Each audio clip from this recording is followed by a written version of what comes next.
Hey guys, welcome to the Iowa Entrepreneur Podcast. This is Raul Espinoza. My guest today is Carmella Jones, owner of Carmen's Flowers here in Uptown Ankeny. Welcome, Carmella. Thank you. Thanks for being here. It's really exciting to get an original Uptown business owner on the podcast. So let's talk a little bit about yourself, where you were raised, and where you kind of pretty much lived your life until you got your business into Ankeny. Well, I'm born and raised here. So I was went to Bondurant for high school. So my address has always been an Ankeny address, but we're in the Bondurant School District. So grew up on a farm between Ankeny and Bondurant. So attended high school through Bondurant. And then we came to Ankeny for church, banks, doctors, grocery stores. So been part of Ankeny and seen Ankeny grow from small to what it is today. So wow. Yeah. So during that, what just made you decide I want to purchase a business or create a business? Because we can talk a little bit about Carmen's Flowers here shortly.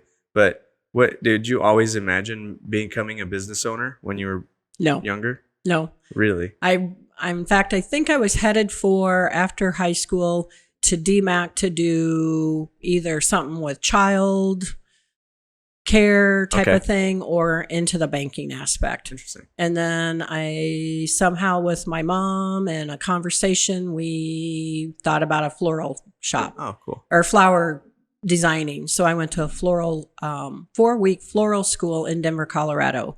Kind of learned the basic of design and that. Mm-hmm. So from there, then came home, had a job at a shop in Des Moines for a while, and then happened to come into Carmen's Flowers one time and see if they needed any employees or what. And they had someone leaving to have a baby. So perfect timing. I got hired. In fact, Carmen Zimmer was the original owner of Carmen's Flowers, and they were in Hawaii at the time. So I got hired with Carmen not even being here. So, oh, wow.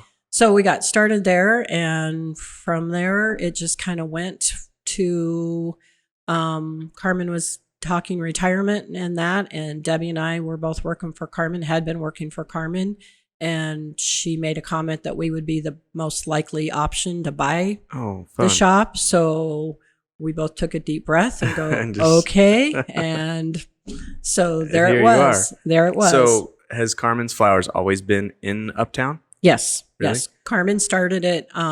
She was sort of a satellite out of Des Moines for a little bit. And then she had a beauty shop, which is a few doors down from where the flower shop is. Oh. And then her husband thought she was working too much, so he wanted her to start this flower shop. Okay. So for a while, she had both a flower shop and a beauty shop. And so we, she still worked at the beauty shop for when we were working with her. Oh, interesting. And Deb and I just kind of both came in there full time, if you say, 4 days a week, and kind of took over the running of Carmen's Flowers, and it just was a natural fit for us. Sure. And then when it was time that Carmen was ready to sell, it was kind of one of those options that. Were you nervous? Being a 23-year-old and going, okay, are we going to buy this business? And Deb's a few years older than me, so we're like, well, I guess we're going to buy ourselves a job for the rest of our lives. So that's basically what we did. So wow. So when did you buy Carmen's Flowers? We bought it in 1984 from Carmen, and it's you and Debbie still to this day. That's so awesome. Yep. Deb and I both started working up there in 1978. She's originally from Tama, Toledo area, and so we just worked well together, and we've continued working well together, and so well, and then you got new neighbors later on. You had Leaning Tower, and then was the photography business always next to you? Next door to us when we first started, there was a print shop, and North Polk Printers was the name of it. Okay. And then there's been Leaning Tower originally was across the street. That's right. I heard about that. And then there was a dance studio in where Leaning Tower was, Nancy Moore's dance studio. Okay. Then she moved down to, at the corner. By Dave's, right? Is that the same studio? No, that was a different dance studio. Okay. Down by on our same block, at the end of the street was Community State Bank. Okay. So at the time when we were up here, we had the Community State Bank, main bank, was on the corner. Okay. Then we were here. The Ankeny post office is where Edwards Maytag was. Really? The local post office. Was the only post office tiny. in Ankeny. Yeah, so I can't see that. We were quite the spot of town, the Main center street. part of town. Yeah. Yeah. And then each of them, and Community State Bank and the post office, of course, moved out on Ankeny Boulevard. That's true. So then that's when Uptown kind of went through a little slump where, okay, everybody's leaving. What are we doing with these buildings now? And then that's when things transitioned. And then, so you've been in Uptown that whole time. It must be awesome to see the changes that have, transpired ever since. Now that you got almost all the buildings filled. Yes. New businesses coming in, Uptown Garage. You had Fire Trucker come in. You had Therapeutic Massage come in. Mm-hmm. That must be fun to see all that change. And then there's times that we'll find some old paperwork and we look through on businesses. We're like, oh yeah, I forgot there used to be that. We used to have, we do still have a quilt shop. There was another quilt shop that was over here on Walnut Street. Okay. Walnut Street's gallery has been there since the 80s too, right? Walnut Street, yes. Brew Bakers opened that as a framing shop and that. So yeah, they were a mainstay. So, then Dave Hikes has been in his location for years too. Yeah, and Clipper has and then the one of the Clippers oldest places here. Yep. Very cool. And then, of course, there was the Bears Restaurant, which then has sold and is now the Uptown Food and Beverage. Yep. So that's nice to see that corner being occupied again with a good eatery. Sure. And then the new businesses, the whole buildings that are across the street where Real Deals and Iowa Insurance. Yeah, Iowa Insurance, and then the Sandine Photography is there too next to them. Yeah. So let's go back a little bit to Carmen's Flowers. How has the florist industry changed since then? I mean, I'm sure now because everything's you got to deliver all the time and everything. Oh, we always delivered then too. So you always delivered. Okay. Mm-hmm. We took local deliveries here, and then we would go, and we still do once a day. We make a hospital run or a Des Moines run. And we used to do it ourselves, but we now have a gentleman that's hired that comes in and picks up at noontime, takes our hospitals, funeral homes, businesses, anything in the Des Moines area. Yeah. And we still deliver anywhere from Bondurant up to Maxwell, Slater, Madrid, and Polk City. So we do our own north part of Polk County. Yeah. So yeah, we still do our own delivery service. I've seen your fun delivery trucks, that logo with the flower. Is that new or is that an original, older logo? That's something that Deb's daughter Alexa designed for us. We just had that redesigned. Yeah. Very cool. Yeah. I like it. It's very recognizable when you see it down the street. Yeah. And every time I'm wondering if you're driving or not. But, yeah. That's really fun. Yeah. That's interesting. Yeah. So if I were to order flowers now, do you have online capability or do people still call in or do they walk in or vice versa, everything? A little bit of everything. Okay. So we have a lot more online. Back in the day when you first started, it was all phone calls. So just phone calls? I was wondering if anyone mailed in anything just to no. I don't know, order. Okay. They would just call and then we would invoice. Okay. It was before credit cards. That's true. And debit cards and that.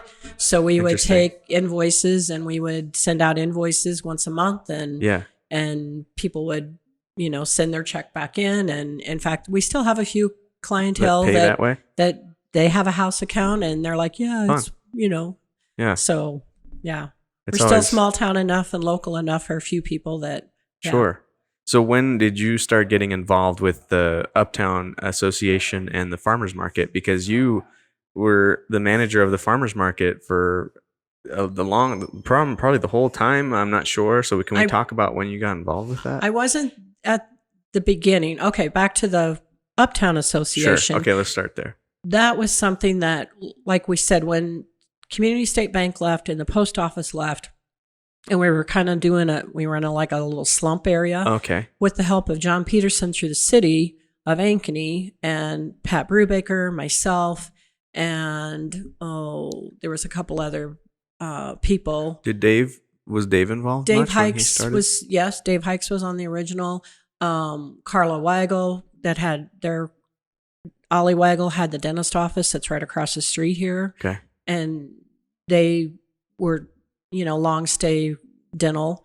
And so we kind of put together this association. Okay. So that's how that all started. And that was in the mid 80s is when that kind of all got started. So then we started having business meetings once a month and try to do things to promote and make awareness of Uptown to, even back then, people kind of would lose out when things started getting developed on the highway. Yeah. It's like bringing back attention to Uptown and that. So what was the first event you remember doing with Uptown? I think we did a Christmas. Okay. Kind of the Christmas kind of same type of thing with the kids that we do today, but everything's kind of been tweaked a little bit. So and they just keep improving every year, which is nice. Yeah, we keep getting it more modern and more cool. Yeah.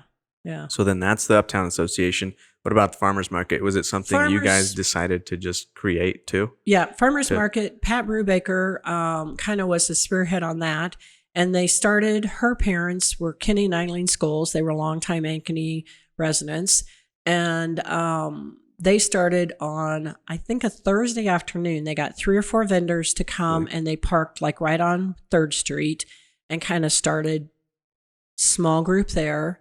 And then it grew from there down to the corner at, it was like Mike's, Scott or Des Moines Street? Down at Cherry and 3rd. Oh, okay. So where Bryant, Iowa's building is, was Mike's Lock and Key.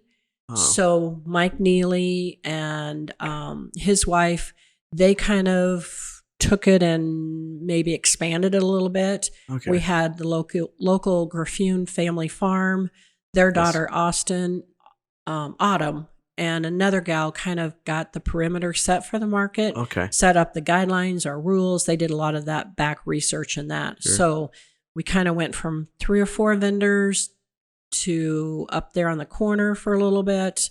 And then it kind of grew. And then all of a sudden we're in Dave Hikes' gravel parking lot. You mentioned when I talked to him that he used to be right outside his window. Mm-hmm.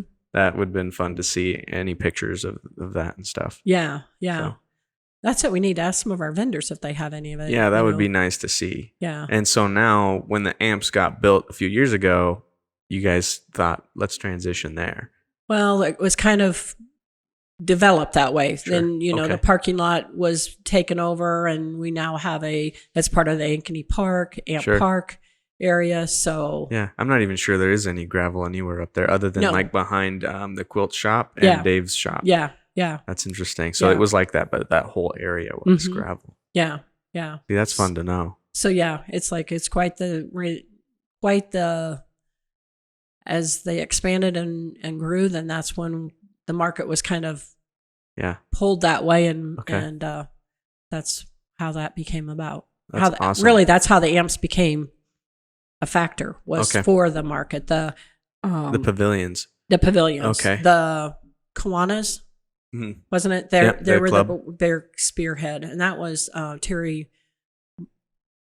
Peters, who had A.G. Edwards up here at the time. He was a big spearhead on getting the Rotary to do that and take over that project. Well, now that the Trestle Trail, has that always been through that street? The Trestle Trail, has it ever been? That was the original railroad line. Wow, that's right. And back in the day when, in the 70s and 80s, there was a train that came across town. So it would sometimes block traffic from Highway 69, because it crosses at Highway 69, and then 1st Street. So sometimes at 5 o'clock, there'd be a train come through and would stop traffic in all directions. Oh my gosh. So that wasn't very... Oh, I'm sure. Yeah. And now there's still somewhat traffic stop, but it's just bikers and, it's just and bicyclists, and fun. That's fun. Yeah. That trail is amazing, and it makes it great for the farmers market when you see people riding their bikes and they just end up at the market and people walking, and I love that trail. Yeah. So anything new coming up with the farmers market this year? I mean, you're sort of stepping down, right? And Alexa's taking over. Yep. I'm trying to become part of. The Uptown Association has a farmers market committee, which will always be active and oversees the market. So I want to really kind of start being on that committee more, in which we have great assets. We have Kathy McDaniels from Bryan, Iowa. We've got Dave from Edward Jones. Jones. Dave Brunell. And Joel Cox and Porchlight. So, and of course you. So yes, I'm excited. We've hired Alexa Middleton to be our market master person. Yeah. And we are in the search for 2 more pavilion managers, because we went with the pavilion managing kind of concept last season, and that worked out really well. So we've got openings. So if anyone's wanting to do a summer job and work with our vendors and that, so. That's right, guys. If you're watching or listening and you are in the central Iowa area and would love to be a part of the farmers market in Ankeny, they are hiring 2 pavilion manager positions. Yeah. And can we say what rate? At what rate do you? This is $12.50. Okay. $12.50 an hour, and it's a work 2 Saturdays and a Saturday off. So it's 6:45 to about 12:30. Yeah, it's a really great experience being out there with getting to know the vendors, the local farmers in the area, and it's a great resume builder, of course. Mm-hmm. For more information later on, I'll link a description to the Uptown Ankeny page, so you guys can check out the job description and you can send resumes that way. Well, one more thing. I want to get people to know where Carmen's Flowers is if they haven't been. And what's the address for Carmen's? We're at 516 Southwest 3rd Street. So we're kind of right in the middle of the loop. We're right next door to Leaning Tower. Lots of times when people call and they're trying to find us, we're like, do you know where Leaning Tower is? Yes. We're right across the alley from Leaning Tower. So that's awesome. Yeah. Okay. And then a phone number for you guys? We are 515-964-4104. Awesome. And we do have a website under carmensflowers.com. Okay. But make sure you get Ankeny. There's a Carmen's Flowers in Pittsburgh or Pennsylvania that gets mixed up with us. I'm sure. So, yes. Okay. One final question, and that is, what is the definition of an entrepreneur for you? I don't really think of myself as an entrepreneur. I think most of us don't. It's kind of weird to think about. It's a business that has came our way, and it's been a success for us, and we've enjoy each year. It changes. Like somebody says, you're always doing something different, which we are. Every holiday changes, seasons change. Yep.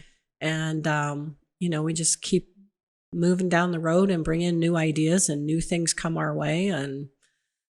And then just be part of a community too. We're part of the Uptown Association, so that's a great asset to us. And to always give back. Yeah, and this whole Uptown area now, how we're kind of a little hub area that, it's great to be part of that group too. So, thanks, Carmella, for coming on the podcast. I appreciate it. You're very welcome. Thank you.